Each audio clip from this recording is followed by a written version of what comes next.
So much of Afghanistan's story these last few days written in the skies or on runways. The Kabul airlift saw the RAF use every serviceable aircraft they had. And this morning, a conclusion of sorts to the British chapter. Having evacuated 15,000 people in just 2 weeks, and after 20 years of military involvement, some of the last British soldiers to leave Kabul touched down in Oxfordshire. A bittersweet moment on the Brize Norton runway.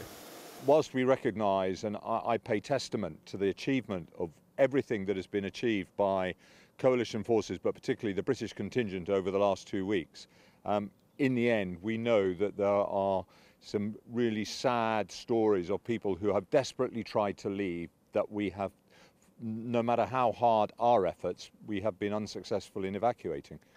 Across the Atlantic on another runway, the man who made the final call to pull out of Afghanistan in this way. President Biden with the families of the 13 servicemen and women killed in the suicide blast at Kabul airport on Thursday. This is the first time this president has had to attend a dignified transfer, as it's known. If it felt like the beginning of the end in the West, it felt like something else in Afghanistan.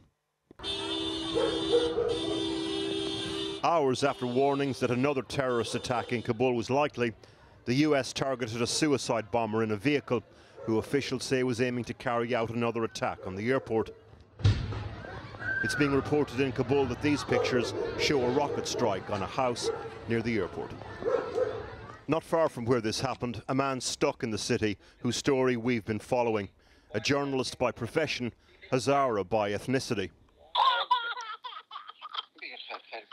Your little boy there is 5 and your daughter is 9 months old, did you say? Himself, his wife and 2 children spent days at the airport but didn't get through. Now they're looking to the land border with Pakistan. Please take out us from this country, from Afghanistan, because we are not safe here.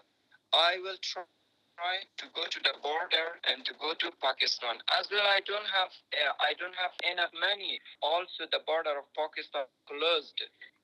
Without money, they cannot cross from the border to Pakistan. His wife signs off the call with this. Please help me, sir. Please help us. Me and my husband and child are not safe in Afghanistan. Please help me. They're not the only ones heading to the borders. Millions are expected to try to leave via neighbouring countries. This health official at a checkpoint on the Iranian border says up to 1,000 people a day are crossing from Afghanistan. About 90% of displaced Afghans end up in 2 neighbouring countries. Even before the Taliban took control, Pakistan had over 1.4 million registered Afghan refugees and asylum seekers, while Iran had more than 750,000. Further afield, Germany, over 180,000, and in the UK, 12,500. I have worked for British Army like 60 months. The last time we spoke to Habibullah a few weeks ago, it was anonymously from Kabul. This is Fatima. Hi, Fatima. Yes, hello. This is Muhammad Yassin.